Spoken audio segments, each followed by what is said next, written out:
What's up guys, Wraec is here with a new video, and today I want to show you guys something that seriously helped me against the new Void boss. You know, the mean one, this guy that is currently terrifying most of the Idle Heroes players by just having outright very mean mechanics.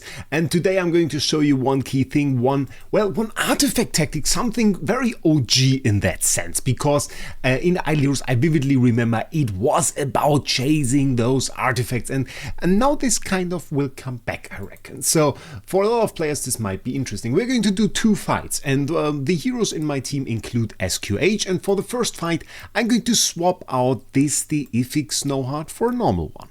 Normal Snowheart, and we're going to see how the fight goes, and you're just going to make your observations, and then I'm going to make a little change. We're going to see how that fight goes. And so you have two fights, you compare them both, and then you make your assessment yourself. Don't even have to say anything actually. By the way, wonderful 1 million Stella in there. Absolutely insane.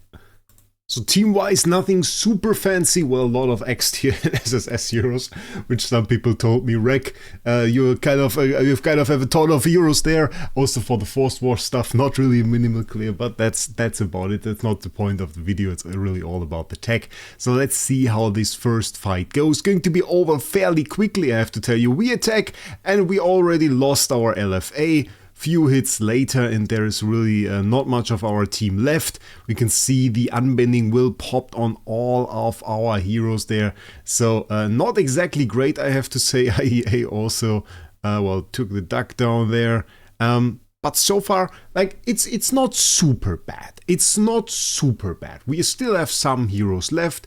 They are fairly decently surviving with the shields. We're making it through rounds. Now we're starting to lose heroes, but we did, like, considering the LFA died very early, it looked decent-ish. Now I want to show you something else. The main key points, again, to keep in mind: Unbending Will popped on round 1, LFA died right after attacking. So one single switch that we are going to do now, and the fight, okay, we lost that, fair and square, all good.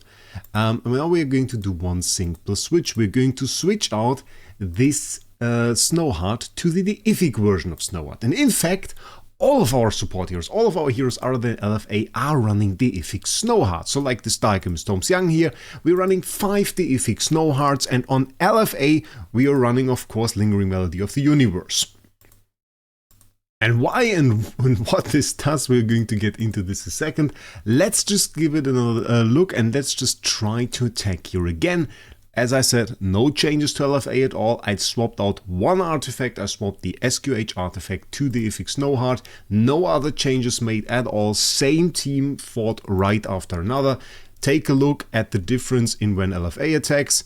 LFA, in fact, taking no damage now, no damage at all. We saw 5 attack debuffs at the start of the fight here on the boss taking massive damage. We being attacked, not really taking any damage at all. 4 C's marks there, by the way, super mean, hate that. And then on turn 2, okay, we died here, which wasn't too great. But on turn 1, really no damage at all. So very, very big difference here from the fight. Have to say, this one really didn't go too well. Usually on like turn 2 we still take no damage, but that's one thing. Now the difference was really in the effect that the turn 1 attack from our LFA had on the boss. And the reason for that is fairly simple. It's also the reason why you might want to change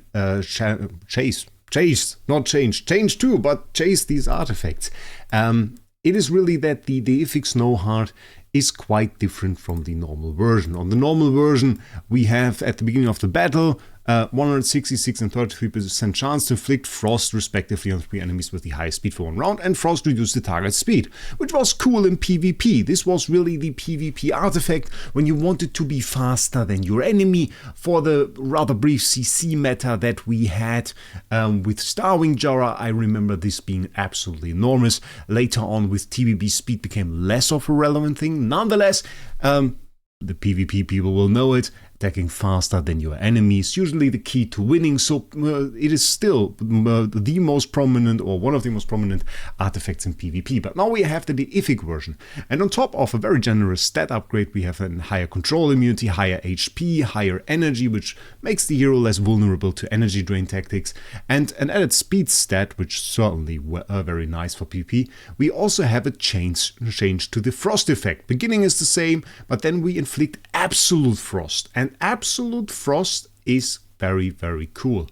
Not only reduces target speed by 60, which is the same effect, we also now reduce energy by 20 and attack by 20. So you can imagine this boss that usually attacks first, so is the fastest, now gets hit with all of those debuffs. In fact, gets 5 attack debuffs. And 5 times 20 means 100%. So this boss gets his attack debuffed by 100%, which is absolutely mad, and is also the reason we can survive there. And in fact, we could continue to do this. We could continue to spread those debuffs on the enemy. This is a great start for a debuff team, is to just start off by debuffing the enemy's attack by 100% is absolutely great. You can follow up on this tactic, and we're not currently doing that because my debuff team is in fact not fully set up, which is quite sad. You could very well set up, by the way, to continue this strategy onto the next round by just going ahead and getting yourself a Destiny rank 6 DGN. You can see we also have the debuffs here, reduce attack by 30%. She can of course also put more debuffs on the enemy. We have multiple attack debuffs within the DT of different heroes. And on top of that, we also right here see if she triggers her 12 layer DT, well, then we have a 50% attack debuff. So, and you can kind of just make the tactic for yourself by going in, starting off with the Snow Hearts to get your round 1 debuffs, especially in the Void Boss scenario. Just debuffing the Void Boss or Sealand Boss, that's kind of the same really. Making sure the minions are CC'd, because you have 2 threats really in this fight. You have the first threat, which is the boss, massive damage from the last 2 bosses. We saw the Star Expedition boss, really, really mean. And now we also see this new boss being able to inflict massive damage, and those guys, they have what is called a boss tag, and this means they can never be CC'd. So it doesn't matter how much control immunity offset or whatever you go for, they can never be CC'd. So your TBB won't do you very well there. On top of that, counter attacks will hit you hard, so that is rather annoying. But what we can do is we can debuff this boss, and you can debuff it to oblivion. Keep in mind, they have like triple purify rather often, so you need to inflict like a lot of debuffs and have a pretty good RNG, but that's just the case. I mean, if you have your team set up and you do your 3 attacks every day on the boss and you have like a debuff team, your chances are pretty good that you might at one point just defeat that enemy. And also on top of that, at the higher end of the bosses, we're talking about very high level investments, so stuff like having a Nirvana hero, maybe having even 2, is not too uncommon really, and many of those have stat debuffs, like this for example. This is again another example of an attack debuffer. I would switch it up. I would have some heroes that debuff attack, some that debuff armor, some that debuff speed, so that you put like a lot of different debuffs on the boss, making sure that you have enough attack debuff still, but at the same time also giving them enough to purify so that you have a chance that your attack debuffs stay untouched. The good thing also is that, well, we kind of only need to survive for a few rounds. We don't really need to care about the minions, at least not for the first bosses. So if you have like if you run like a TBB, you will usually CC the minions. If you have good CI offset, even Wukong will do that. We saw this in the fight. And then you debuff the boss, you attack the boss, eventually you take out the boss, hopefully before he can actually damage your team. So by turn 1, probably last chance turn 2, which again would make Spectre the proper star soul for this, because you just saw the flaw with my hastily set up Lord of Fear Espen with the Tentacle Star Soul. He just doesn't get an ult on turn 2, which he would with Spectre, but just not by himself. So he would have 2 ults to kind of defeat the boss, in other than usually where we just had 1, and thus required way more stats. Then we come the minions, and then I think it's like kind of a little bit of a DGN thing. You really want to have your DGN to continue through the minions, to just debuff them too, have your Snow Hearts support that entire process, have heroes set up to debuff and then you can probably steamroll through those mean mechanics, through those nuke mechanics, and defeat those enemies. That is like what you can really do at that point. But the starting point for all of this, in my opinion, just for the turn 1, is really Will of Winter. So Will of Winter has like sneakily become the new meta artifact for void bosses and boss fights in general. So that is quite surprising, and I mean, it's probably not easy for most to get like 5 of those.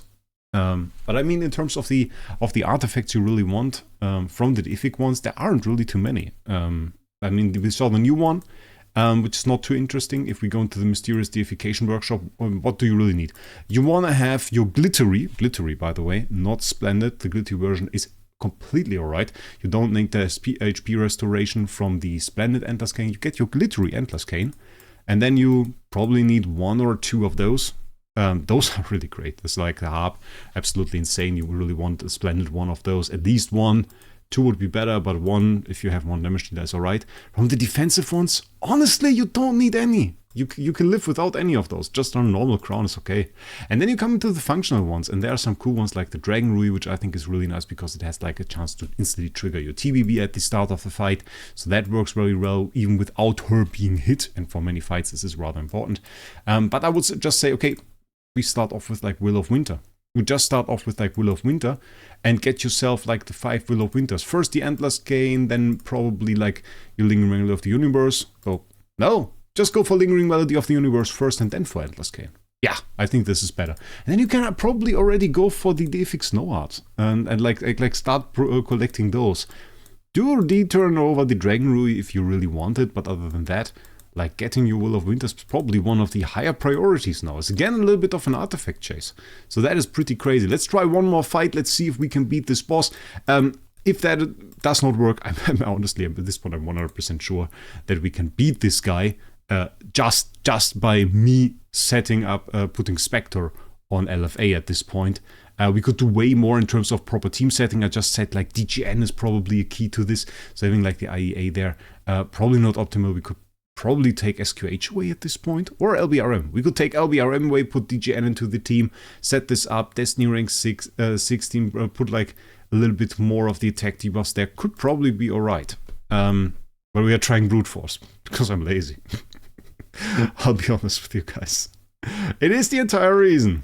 Yeah, we obviously don't have like the, we don't have any energy there. So we absolutely get nuked. Yeah, that is the sadness. If we had the energy, I mean, he's at a kind of, is that the dead zone already, or is this still a sweet spot? It's a little bit tough to say. Could be the dead zone.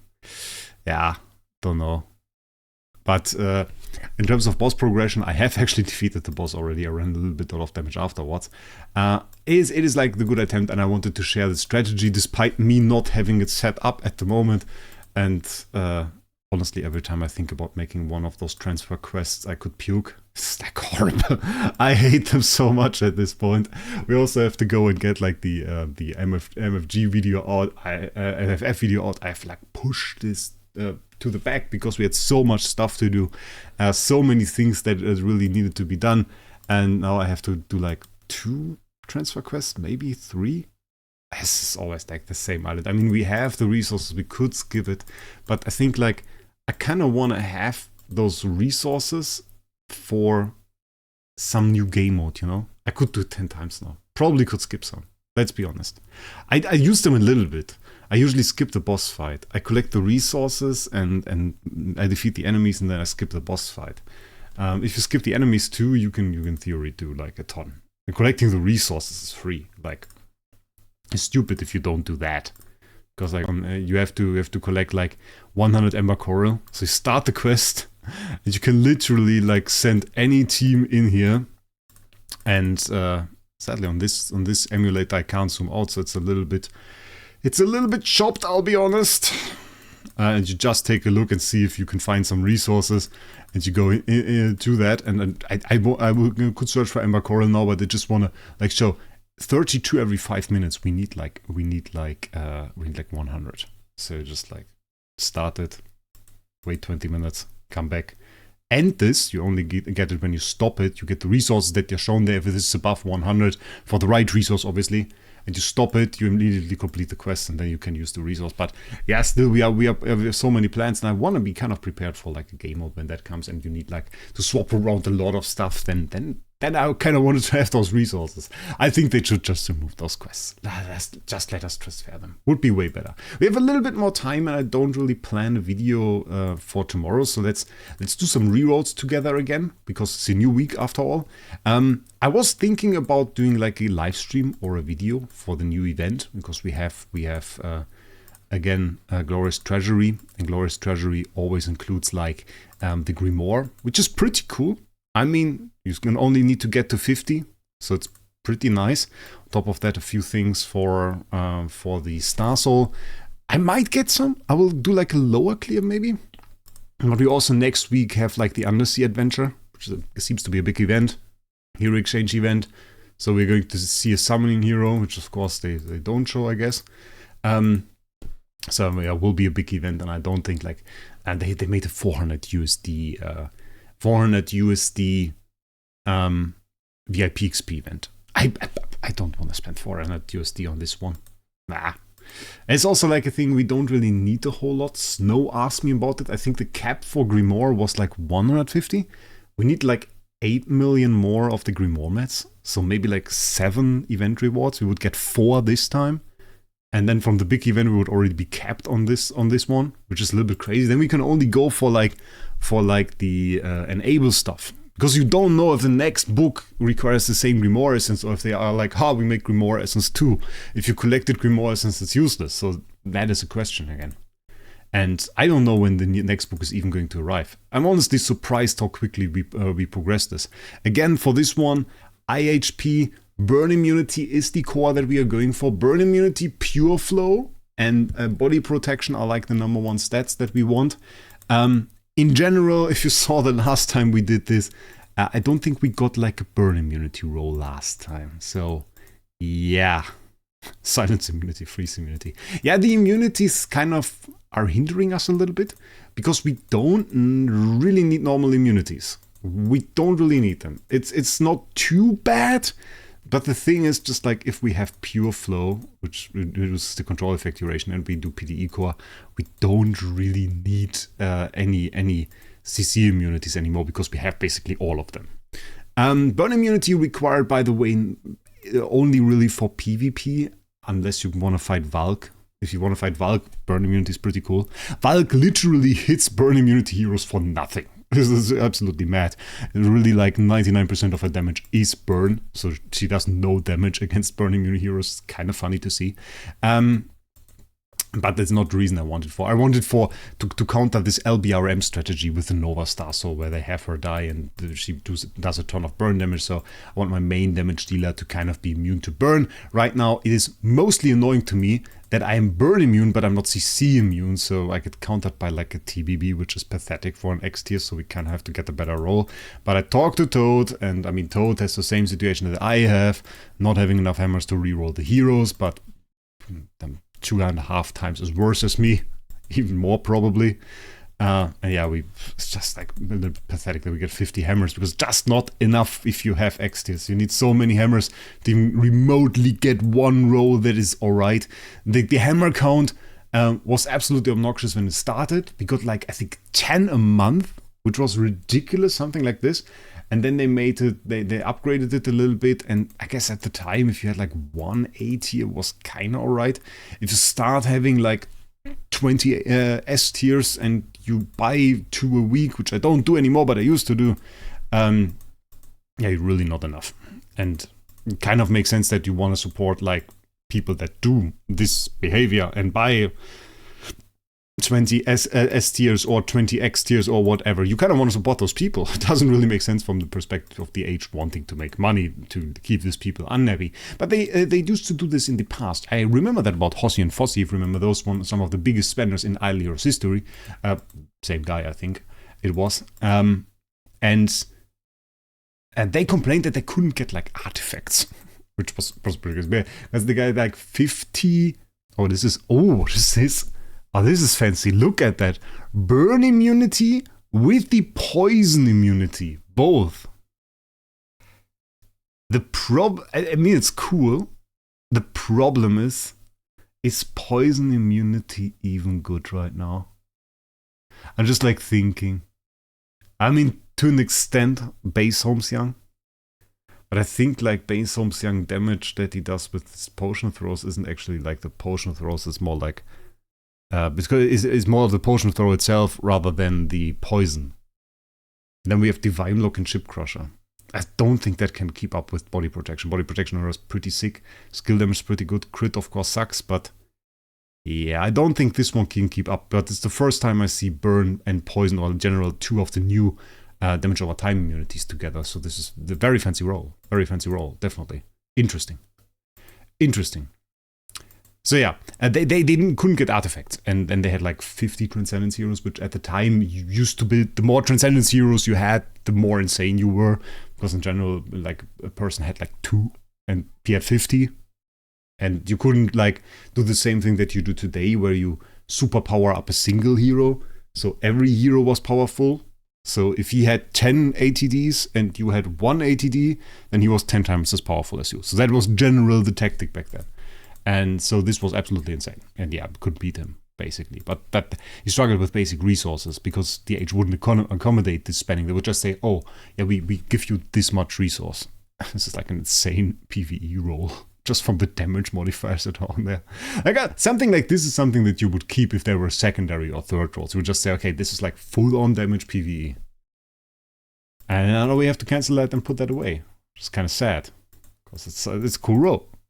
It's a cool roll. We saw 2 cool rolls now, which is uncommon, I have to say, for these videos. For these videos, this is really, really uncommon.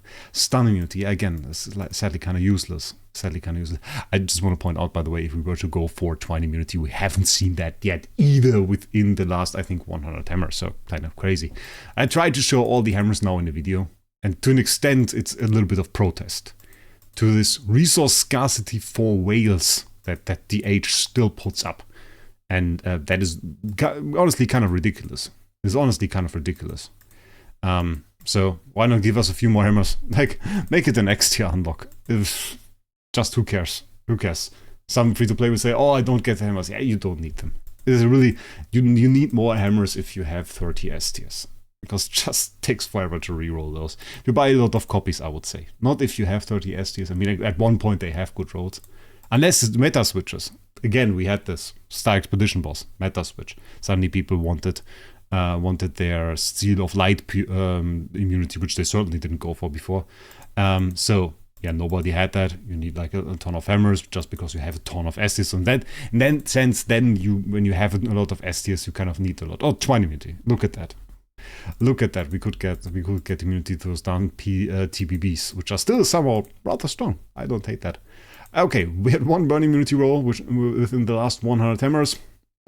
It was cool. It wasn't good. So we're still on the same roll. Yeah, it's kind of frustrating. But at least we get to talk about this. So it's something cool. So if you liked the video, if you enjoyed the snow heart, tell me how many DFX snow hearts do you have? I actually had to build my 5th one for this. I only had 4.